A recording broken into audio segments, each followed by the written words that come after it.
Hello and welcome back to the Meicheng Makes Knitting Podcast. If you came here from the previous episode 1, you might recognize this exact setup from the end of that podcast. I filmed that podcast several months ago and I never got around to finishing it because I didn't have an outro.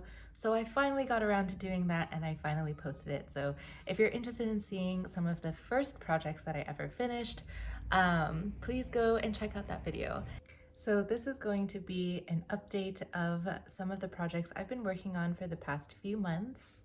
A few things have changed. I finally got a tripod so I can film a little bit easier, and I have lots of fun projects on my needles right now. Most of them are winter accessories. Now, I live in Southern California, so at the moment, the weather is actually starting to get very, very warm. And so I finished all of these woolly, cozy winter accessories just in time for not needing them anymore. But I thought I may as well share it with you all for those of you who knit and who are interested in some of these fun patterns, especially if you live in a colder climate and you could still possibly make, start, and finish one of these projects in time to still use it.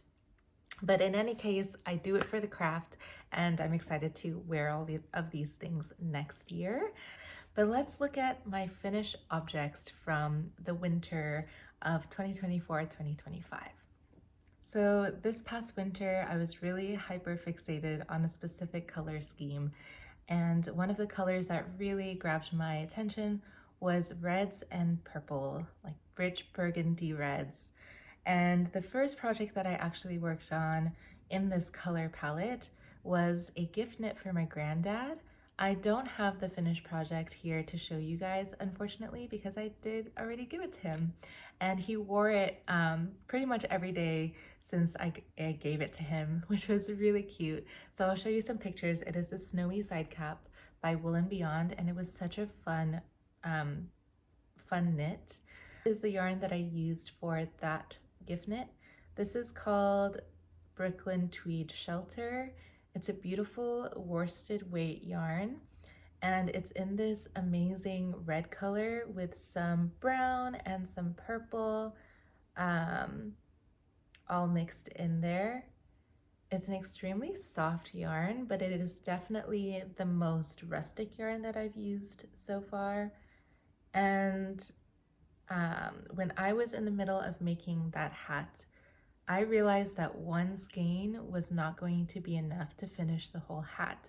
And I still had to make the really cute ear warmer part of the hat, which is basically the most important kind of design feature of the hat. And when I went back to my yarn store, they had sold out of this color. So I panicked and I looked around the whole store and I kind of just decided, you know, I would get the same yarn but in a different color and have like a contrasting earmuff on the hat. So I picked up this shade called Homemade Jam, same yarn, and as you can see there's still little tweedy bits of the red color, and I thought that would complement the red hat. But when I brought it home, I looked at them together and I thought, I think I would really just prefer to have the whole hat knitted in the same color. And so I looked online and I did find this yarn from Wool & Company. If you've never ordered from them before and you're in the United States, they do free shipping. And it came in just several days. So it came in time for me to take it on the plane and finish the hat on the plane on my way to Shanghai. And so I do have quite a bit of this skein left. And I decided to make another project with this color yarn for myself since I enjoyed working with the other ones so much.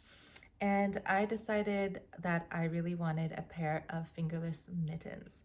My hands are always so cold and I don't have any of those types of winter accessories. I think living in Southern California, I sort of scoff at the idea of owning winter accessories, but really it does get very cold and I just need to get over myself and accept the fact that I'm always really cold. So the fingerless mittens that I decided to knit are these ones. They're actually a free pattern called the Olive Branch Mitts, and they're beautiful. As you can see, there's twisted rib, and then this really simple but striking cable feature. And I did make a few modifications to this. So the pattern calls for 46 stitches circumference, and the design was made as one size fits all. When I casted on the 46 stitches, I felt that it was just too wide and too roomy. I wanted this to be quite tight around the hands to offer that sort of warmth. And so I ended up casting on 40 stitches instead of 46. I also did some extra increases around the thumb gusset and picked up extra stitches for the thumb here to give myself an extra comfortable and roomy fit, because I think, you know, when choosing to wear an accessory like a fingerless mitt, dexterity is really important and mobility is really important. Otherwise you would just go for like a full mitten. So I felt like because I had decreased the circumference around the wrist, I wanted to make some extra increases here for the thumb. And as you can see, that is really, really comfortable. And the other thing about this yarn is that it's very forgiving. I think if you use something like a superwash wool or something very smooth and refined, like a merino, you might be able to see all the increases and decreases, and it might look a little bit messy. But because this one is already so dappled and the texture is a bit more like fluffy, it fills out all those holes and it doesn't really look messy at all. I think it looks quite nice. The other modification I made was to knit this extra long ribbing at the very top so that I could have a fold over. And I really like this because it offers some extra warmth around the fingers.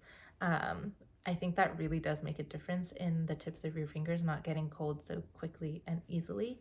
And then you have the ability to fold up the ribbing here in case you need to really, really hide your fingers and make sure that they're warm. So that is what these mittens look like. This is the only skein of yarn that I used, and I still had a little bit left. In hindsight, I could have made the ribbing on the bottom or the top longer if I wanted to, but I wasn't going to play that type of yarn chicken. And I also realized that my ribbing is a little bit short on my right side, as you can see. So I'm gonna rip this back and continue knitting just so that they match. But all in all, these are beautiful accessories. I think it's such a great yarn for a fingerless mitten. It's very hardy. I can see if you go on dog walks, if you garden, like I think this yarn is just perfect for outdoors. And the color is amazing. I forgot to mention that I did hold the shelter yarn with another lace weight yarn. This was something that I had in stash, and it's again in the same color family, this beautiful rich red with some burgundy. This one I believe is a Madeline Tosh yarn, and it has some wool, some silk, and some cashmere in it. So it's a very special wool. I have quite a bit. I mean, it looks like a tiny ball, but since this is lace weight, there is some yardage in here. So I'm wondering what I should make from this next. Obviously, when it was paired with a worsted weight, it basically just added some extra redness, red dimension to the color. And I also think it offered a little more density in the fabric, but it didn't exactly, you know, let this yarn shine by itself. So not really looking to cast it on anytime soon, but I am saving this maybe for another special project because I love the color so much and it's lovely. So yeah, so those were 3 yarns all in the same kind of red burgundy kind of family. And then the last project from this winter in the same color family was the Fausta Bralette modified. So here she is. This yarn is gorgeous. It is the Purl Soho Wigeon, which is a Falkland merino wool. I've used this wool in the past, if you saw my previous episode, for a shawl, and I used two other really stunning colors, and I loved working with the yarn so much that I really wanted to use it again.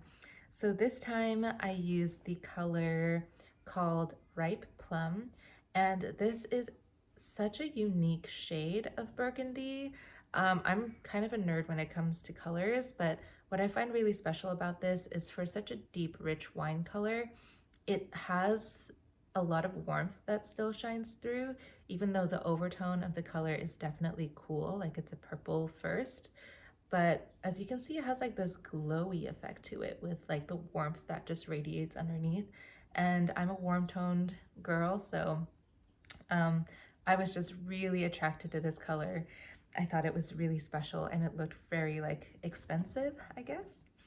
That one is a sport weight yarn, which is what is required for the Fausta Bralette. So this pattern is one that I've had my eye on for ages. Ever since I saw the photos of it, I thought it was absolutely stunning, and I really knew that I wanted to cast it on at some point. And since I had this yarn, that I thought it would be the perfect project. I had two skeins, and I originally was going to only use one skein and knit it to the specifications of the pattern, which is a true bralette, like it would have cut right here under the bust, and it would have only required one skein of yarn. And I was going to save the other skein for another pair of mittens.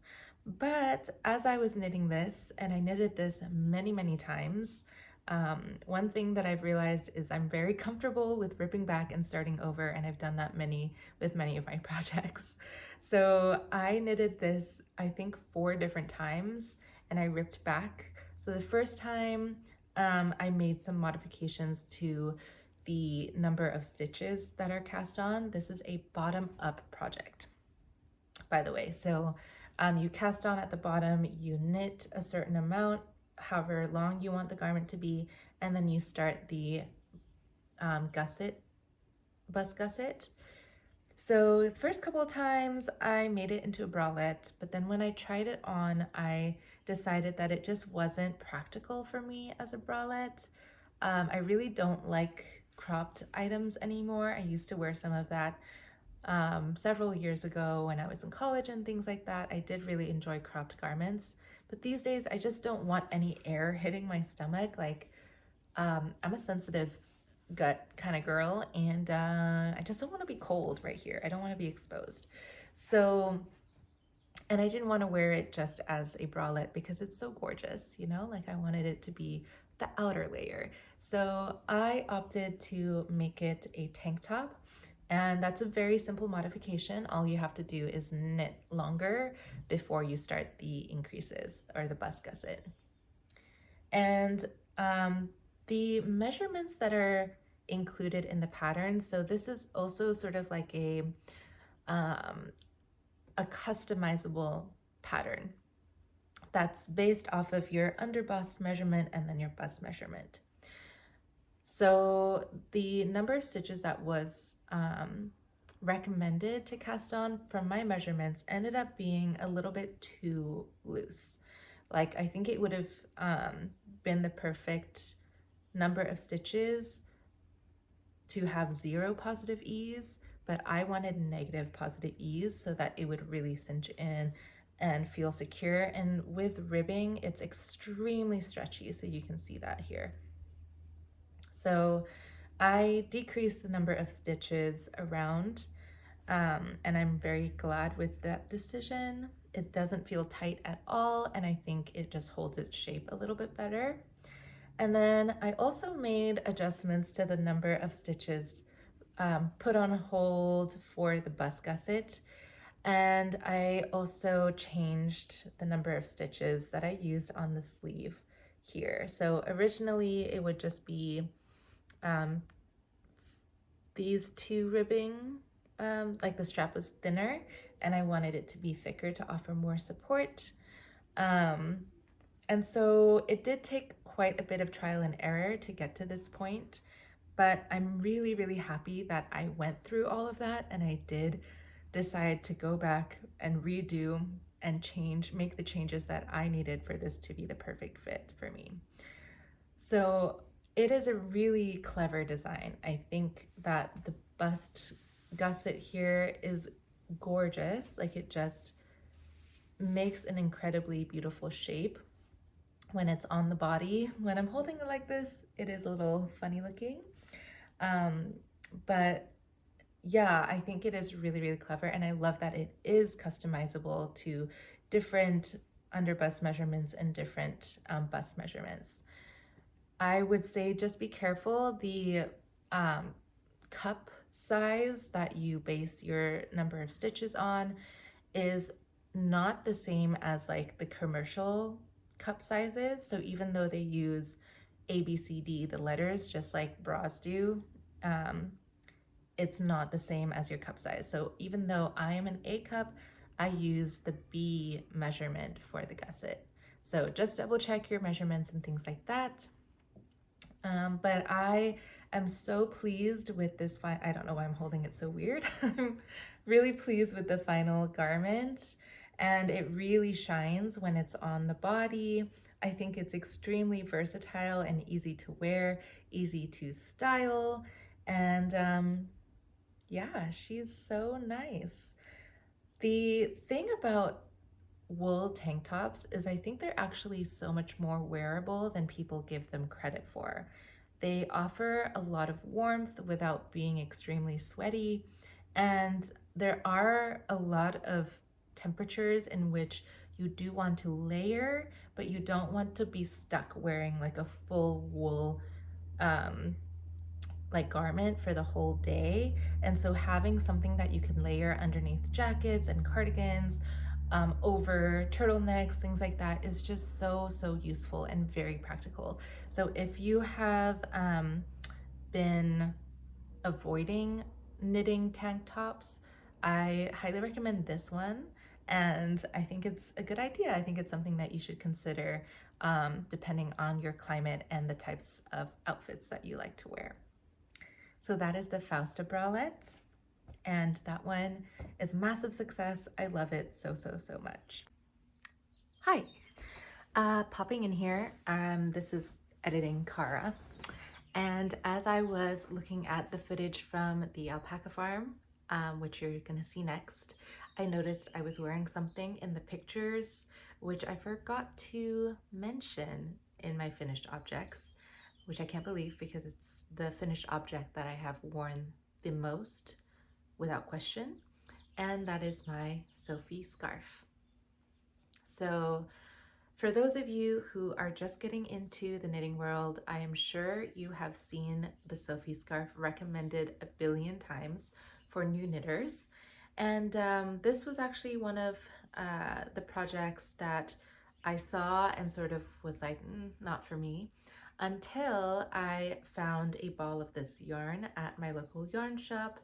This is the Laines du Nord Cashsilk Lite, and it is a kind of a light fingering, really interesting yarn that is essentially merino and a little bit of cashmere fluff wound around a silk core. So similar to like a alpaca silk or mohair, where really it's a lot of fluff, and then the silk is what's giving the texture or the structure to the yarn. So it's a really lightweight yarn, but it's also quite warm and very drapey. And I only had one ball of this, and it was again purchased because of the color. I was very attracted to this purple red. It's like a very pinkish reddish purple, and so much like the other projects, I wanted something about.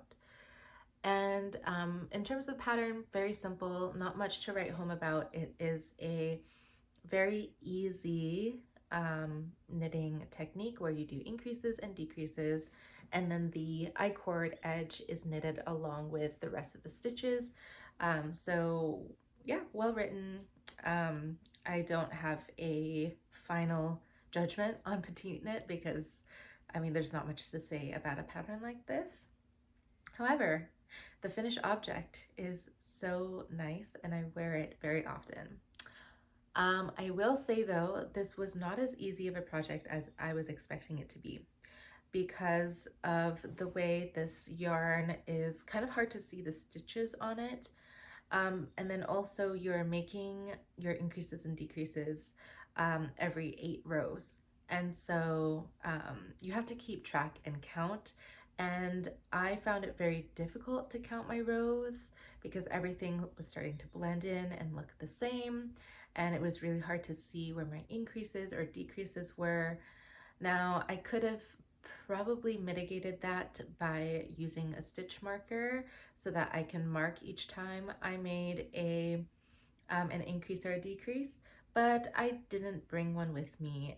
I will blame that on my own ego, thinking that I could just knit this up easy peasy, and it would have helped a lot. So that's my one tip for people who would like to make this, is mark your progress so that you know when the next increase or decrease will be.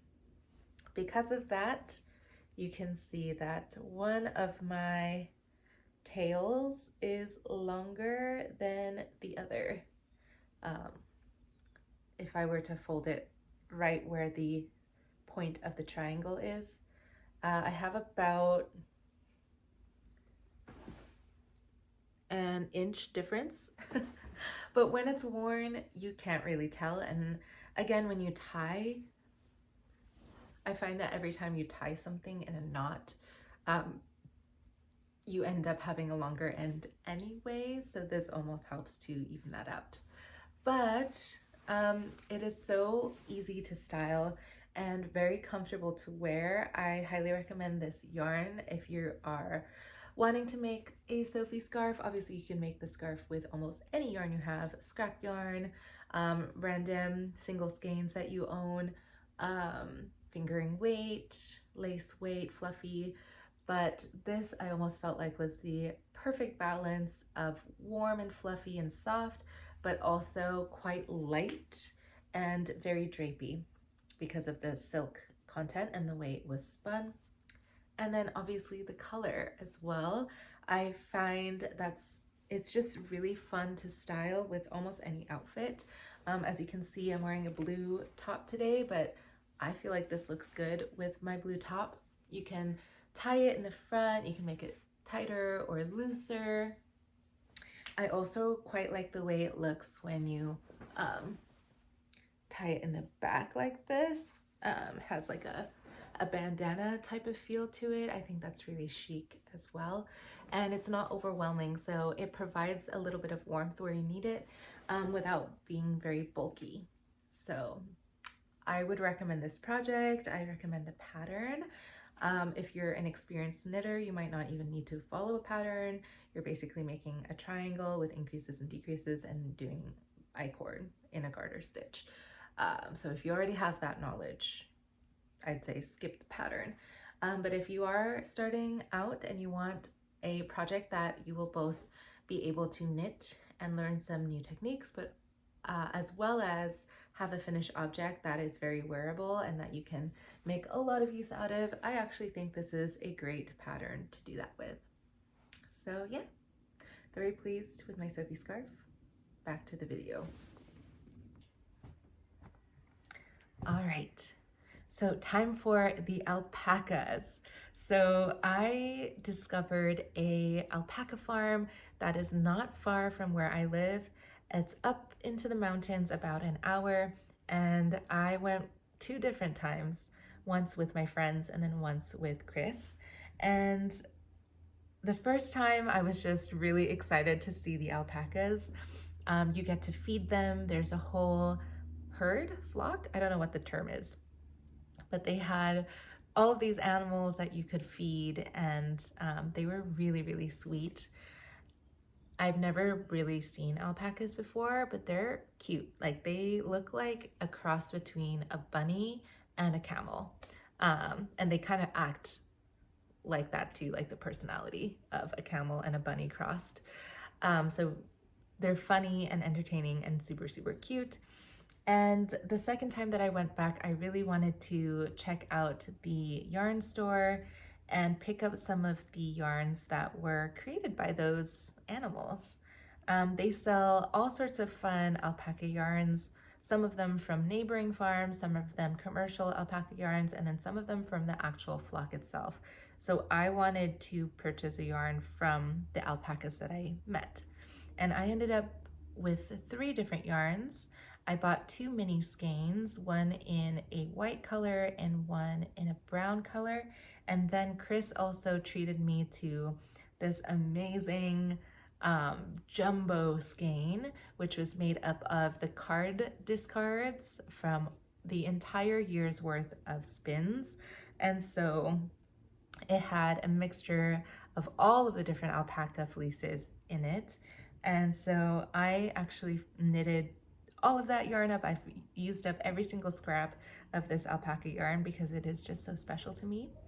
The first project that I made with the alpacas was this beautiful, squishy, twisted brioche knit headband.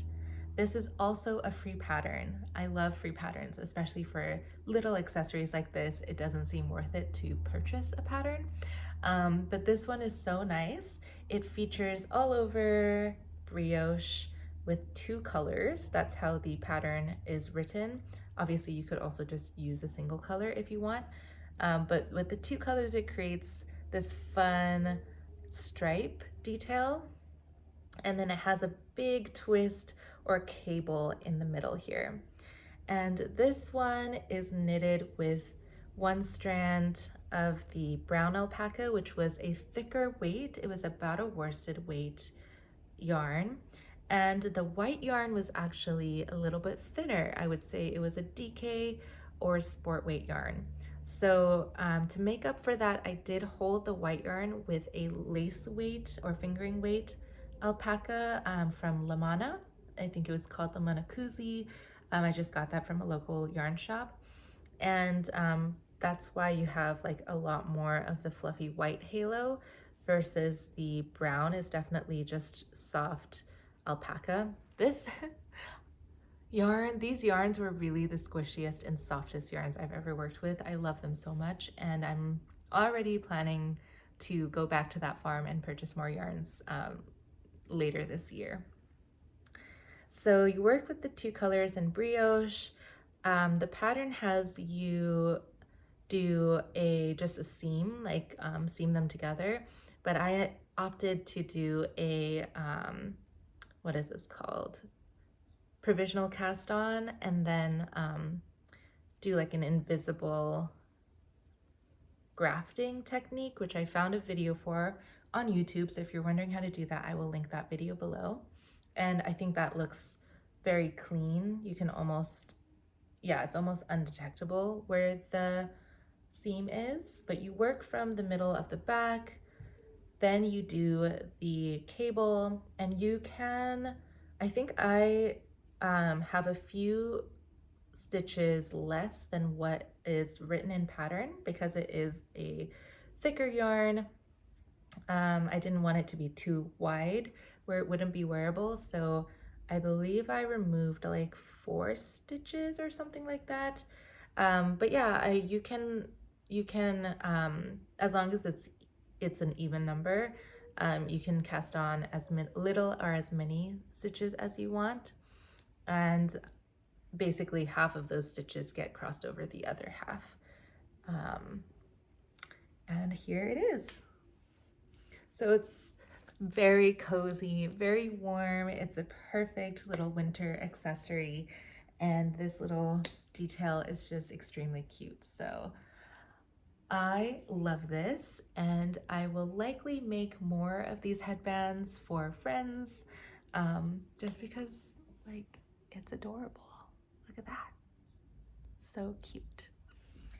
And now for the favorite, my favorite project, finished object. This amazing cuddly cowl made from the jumbo yarn with a mixture of all the different alpacas in the wool. This was such a fun project for me for a few different reasons. The first obvious reason is the yarn. It was just a delight to work with. The second reason is I really had a lot of fun with this. I kind of went off the script after I cast it on. So I did follow a pattern at first. It's called the Cuddle Cowl.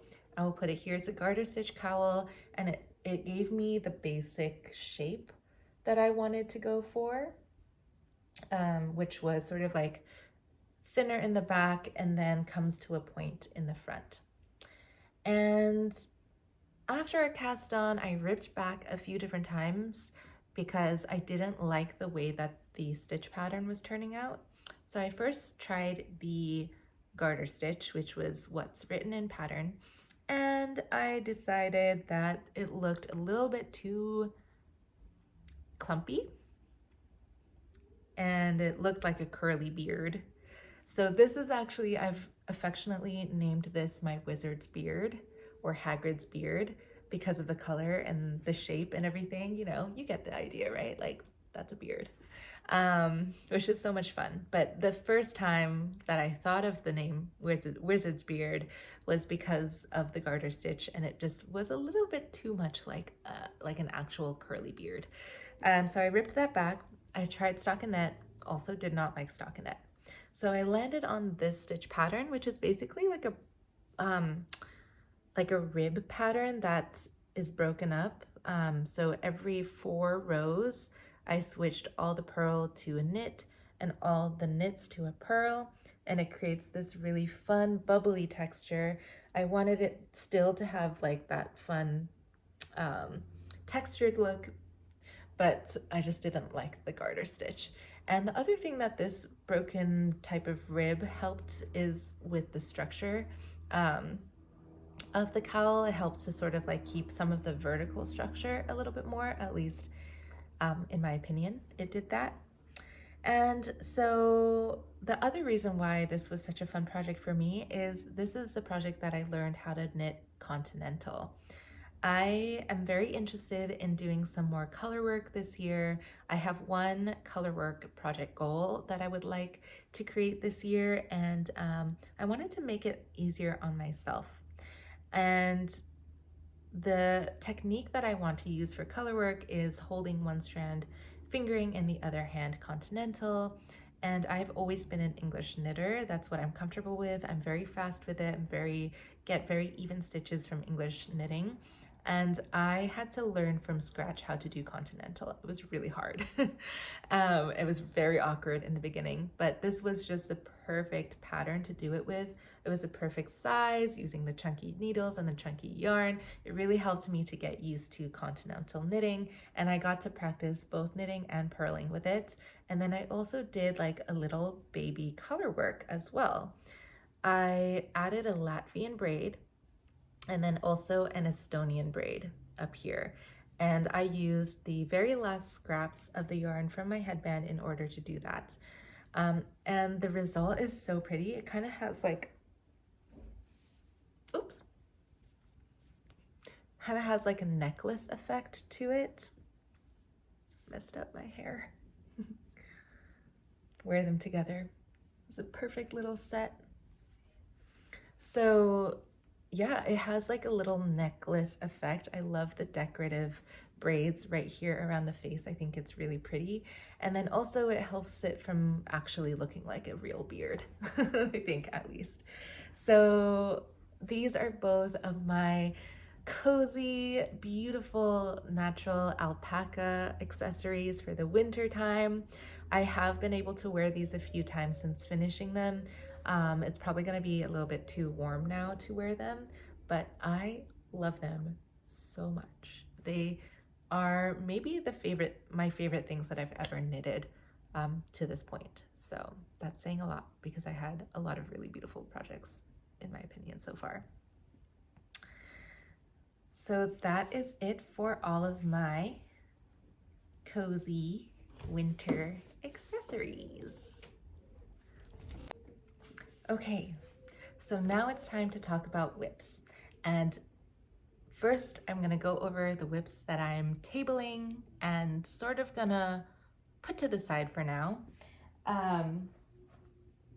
Real quick before I go through the whips that I am really excited to finish. So going along with the winter accessories theme, I really wanted to make a cozy hood. Now, I do like beanies, but I don't always love to wear them. I feel like they irritate my forehead and they mess up the hair and they don't give enough like all over warmth to my head. So I've been seeing a lot of knitted hoods recently on other people's podcasts and on Ravelry, and I thought it would be a really good thing to knit for myself. And the one that I was the most interested is the Jose hood or the Joe's hood. I'm not sure how they pronounce it, but this hood was knitted by one of my favorite podcasters, the Wild Knitting Podcast.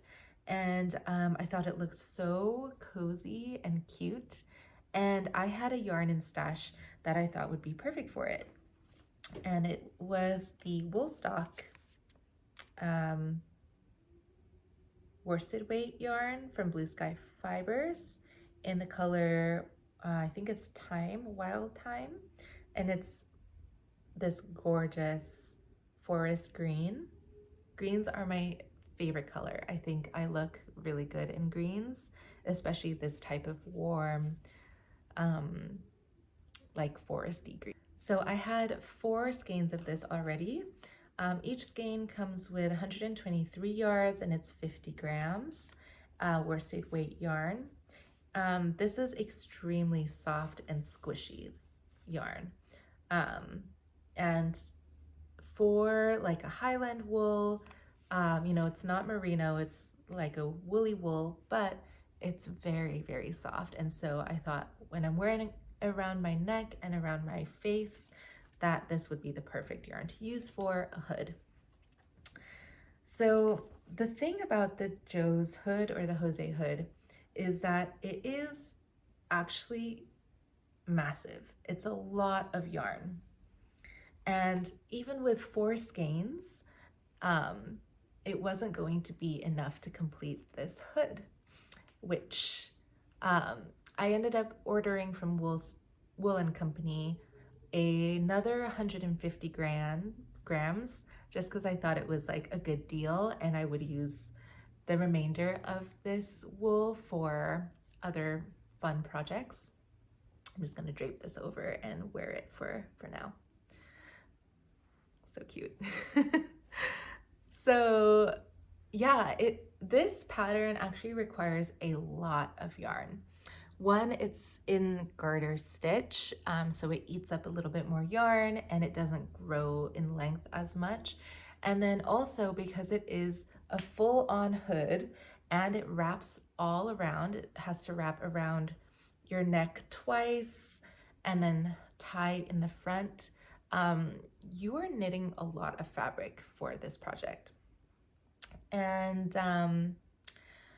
yeah, so I ordered the extra yarn and I'm very happy to have it in stash, but I'm going to kind of take a break from this knit. One, because I won't be able to really wear it in my climate for the foreseeable future. And there's probably very few instances where I would need to wear this hood, or it would be appropriate to wear this hood. And 2, I'm starting to have second thoughts about this design. So it is a very roomy hood, and that's what attracted me to this. I wanted there to be lots of space in the hood, but it is a little bit too much fabric, I feel like. It's extremely, extremely cozy. And I am eyeing this other hood pattern from Naked Knit called the Forest Hood.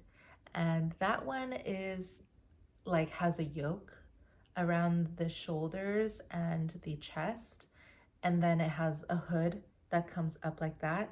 And I think that would actually be much more wearable for me. This type of wraparound hood is perfect for when you're also wearing a big voluminous jacket or cardigan. I think this would look so cool with like a big trench coat or something like that. And it's almost like a attachable, like you can put it up and down and stuff. It is a really nice design and a really nice pattern. But for me, I think a lot of the garments that I wear would not match the proportion of such a voluminous hood. I think it would make me look like I had a huge head and then a tiny body. So yeah, I'm just having second thoughts about this specific pattern. So we'll see, maybe I will continue knitting this, and maybe I will frog it and knit a different hood pattern. Or because I now have a lot of this yarn, I could potentially knit a full sweater with this beautiful green yarn. So we'll see what I get up to with this, but for the meantime, I'm going to put this project away. And it will be revisited when the time is right. Okay, so next project. Okay, so the next whip that I'm working on is maybe my most expensive project. I am making a beautiful shawl. This is the Hidden Paths shawl. And oh my gosh, even looking at it through the camera, like, this is delicious. This is knitting, you guys. This is knitting at its epitome for me. It is a gorgeous cabled bordered shawl with garter stitch along the borders, and then the body is also garter stitch. And I'm using really, really luxurious yarns for this. Very precious yarns, in my opinion. I'm using a baby alpaca from We Are Knitters in the color ochre. This yarn is really beautiful. It's very different from the alpaca yarns that I worked with for these projects here. These are definitely very much like you can see the animal in it, versus this yarn is extremely refined. The yarn itself is, I think, a 4-ply perhaps, and it's very round and very even all the way across. And as you can see from the texture, it's extremely soft and smooth. It almost appears silky, and it almost feels silky. When I knitted the swatch for this, I was just surprised because the swatch felt cool to the touch. And alpaca is a very insulating fiber, so eventually, obviously, it would warm up and with the heat of your body. But just, I think the texture of it, how soft and silky it was, it did feel cool to the touch. So I always knew I wanted to make a shawl with this. I had 6 balls, which is a perfect amount for a shawl. It's really awkward amount for anything else. And I just felt like the fabric, when this yarn is held by itself, wasn't cozy enough. I didn't want like a silky shawl. I wanted something warm. So I was considering getting a mohair to hold with this. I looked at a lot of different brands, a lot of different colors, and none of them seemed to be perfect, because I felt like if I held it with any other color, like there's a lot of browns and beiges, there's some yellows and oranges, I think it would just take away from this absolutely beautiful golden color of the alpaca, and I didn't want to alter this color at all. I just wanted it to be the exact match and bring out the beauty and the depth of this yarn. Until I found this insane yarn. It looks like gold. It looks like a gold fiber. And this is possibly the most expensive yarn that I've ever bought. I found this at my local yarn shop and it stopped me in my tracks. And I knew that this would be the perfect yarn to hold with the alpaca for this project. As you can see, the silk strand in the center is the exact golden shade as the alpaca, and then the mohair halo has a little bit of depth to it. And so when it's held together, it's a really even color, like there's no marling or anything like that, which was important to me, but it offers so much more depth and definition to all of the stitches. And then the halo is the exact same beautiful, rich golden color.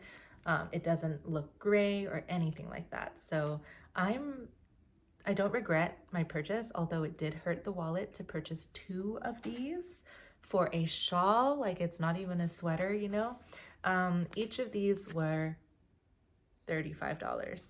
So this shawl is going to be over $100 altogether. And I've not said that out loud before to myself, and that's very scary. But at the same time, I'm very much relishing and enjoying this knit. I'm working on it very slowly, just a few rows at a time. The chart is beautiful and easy to follow, and working with both of these yarns on the needles is just an absolute delight, like priceless. So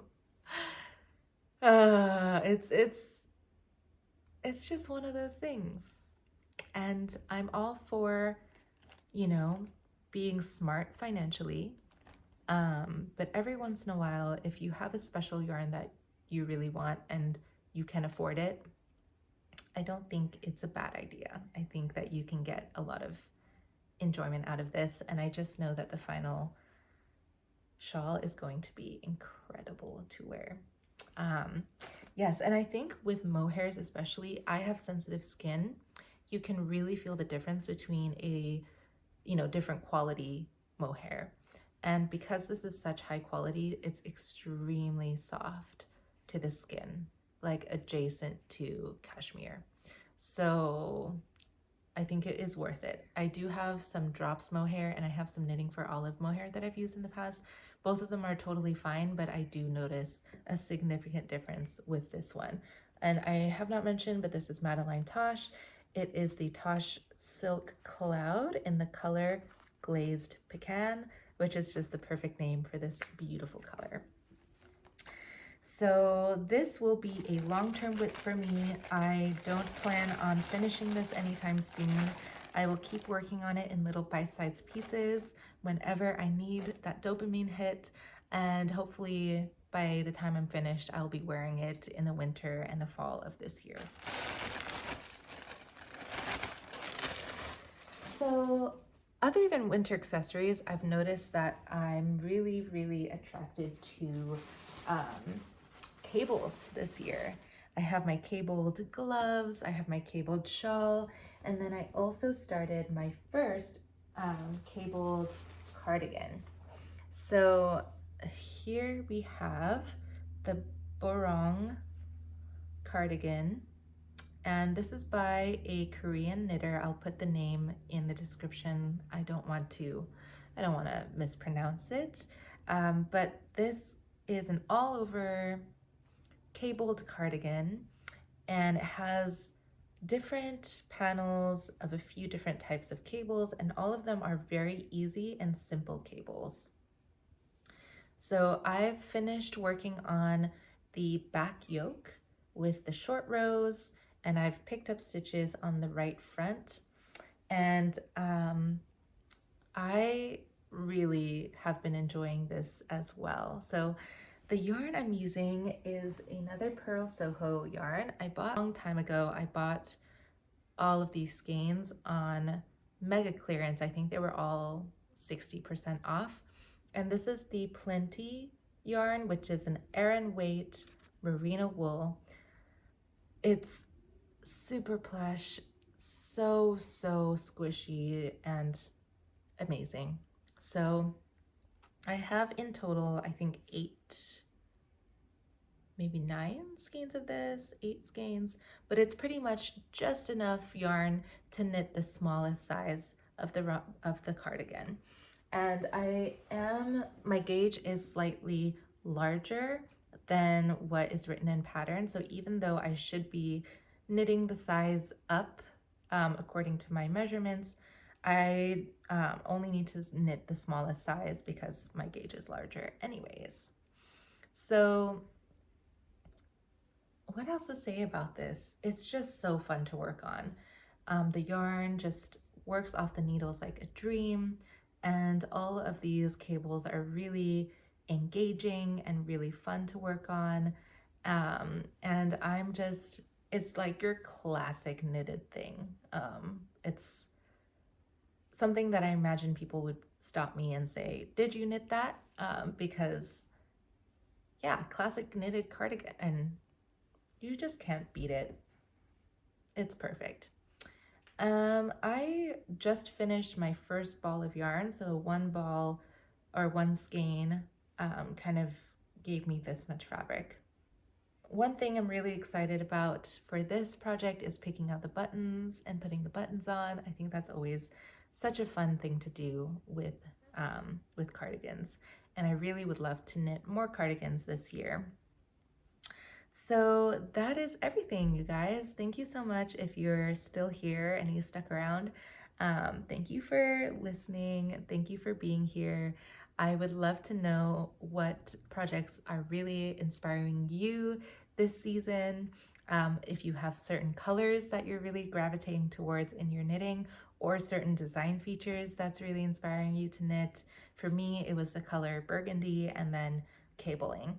And yes, I can't wait to update you all on how these projects go. My next video is going to be about my very first custom knit for a friend. And so I want to take you from start to finish on that project. So if you're interested, please stay tuned. Maybe subscribe, give me a like. I appreciate all of that. And I hope you have a great rest of your day. Bye.